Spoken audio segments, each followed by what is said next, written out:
ನಮಸ್ಕಾರ. ವಾರದ ಭವಿಷ್ಯದಲ್ಲಿ ಕುಂಭರಾಶಿ. ಚಂದ್ರ ರಾಶಿ ಸಂಬಂಧಿಸಿದಂತೆ ಗುರು 5ನೇ ಮನೆಯಲ್ಲಿ ಇರುವುದರಿಂದ ಈ ವಾರ ನಿಮ್ಮ ಆರೋಗ್ಯವು ಸುಧಾರಿಸುತ್ತದೆ. ಆದರೆ ಜೀವನದ ವಿವಿಧ ಕ್ಷೇತ್ರಗಳಲ್ಲಿ ನಡೆಯುತ್ತಿರುವ ಏರಿಳಿತಗಳು ನಿಮಗೆ ಭದ್ರತೆಯನ್ನುಂಟು ಮಾಡುತ್ತದೆ. ಆದ್ದರಿಂದ ನಿಮ್ಮ ಮನಸ್ಸನ್ನು ಶಾಂತಿ ಸಾಧಿಸಲು ಬಯಸಿದ್ದರೆ ನಿಕಟ ಸ್ನೇಹಿತರೊಂದಿಗೆ ಸ್ವಲ್ಪ ಸಮಯವನ್ನು ಕಳೆಯಿರಿ.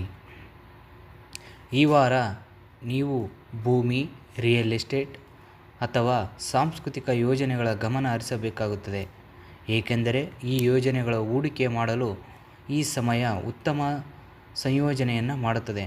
ಅಂತಹ ಪರಿಸ್ಥಿತಿಯಲ್ಲಿ ಈ ಅವಕಾಶಗಳನ್ನು ನೀವು ಕೈಯಿಂದಲೇ ಹೋಗಲು ಬಿಡಬೇಡಿ. ಅವುಗಳನ್ನು ಉತ್ತಮವಾಗಿ ಬಳಸಿಕೊಳ್ಳಿ. ಈ ಸಮಯದಲ್ಲಿ ನಿಮ್ಮ ಸ್ನೇಹಿತರು, ನಿಮ್ಮ ಕುಟುಂಬದವರು ನಿಮಗೆ ಸ್ವಲ್ಪ ಮೋಜಿನ ಸಮಯವನ್ನು ನೀಡುತ್ತಾರೆ. ಈ ಸಮಯದಲ್ಲಿ ಸ್ನೇಹಿತರು, ಕುಟುಂಬದವರು ಕಳೆಯಿರಿ. ಇದರಿಂದ ಸಮಯದಲ್ಲಿ ನಿಮ್ಮ ಪೂರ್ಣ ಶಕ್ತಿಯನ್ನು ಪ್ರಚಂಡ ಉತ್ಸಾಹ ನಿಮ್ಮ ಕುಟುಂಬದ ಜೀವನದಲ್ಲಿ ಅನೇಕ ಸಕಾರಾತ್ಮಕ ಫಲಿತಾಂಶಗಳನ್ನು ತರುತ್ತದೆ.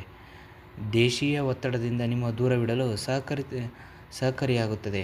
ವೃತ್ತಿಯ ಜೀವನದಲ್ಲಿ ದೃಷ್ಟಿಯಿಂದ ನಿಮ್ಮ ರಾಶಿಚಕ್ರದ ವಾರದ ಒತ್ತಡ, ಜೀವನದಲ್ಲಿ ಏರಿಳಿತ, ತೊಡಲಾಟಗಳು ಸಾಧ್ಯವಾಗುತ್ತದೆ. ಏಕೆಂದರೆ ಈ ಸಮಯದಲ್ಲಿ ನೀವು ಉತ್ತಮ ಬದಲಾವಣೆ, ಅನಿರೀಕ್ಷಿತ ಘಟನೆ ತರಲಿದೆ. ನಿಮ್ಮ ಪರೀಕ್ಷೆಯ ಫಲಿತಾಂಶಗಳನ್ನು ನೀವು ಕಾಣುತ್ತೀರಾ. ಈ ವಾರ ಕಾಯುವಿಕೆ ಮುಗಿಯುವುದು ಈ ಸಮಯದಲ್ಲಿ ಒಳ್ಳೆಯ ಸುದ್ದಿಗಳನ್ನು ತರುತ್ತದೆ. ಅದರಲ್ಲಿ ವಿದ್ಯಾರ್ಥಿಗಳಿಗೆ ತಮ್ಮ ಕುಟುಂಬದವರಿಗೆ ಅಧ್ಯಯನಕ್ಕಾಗಿ ದೂರವಿರುತ್ತಾರೆ.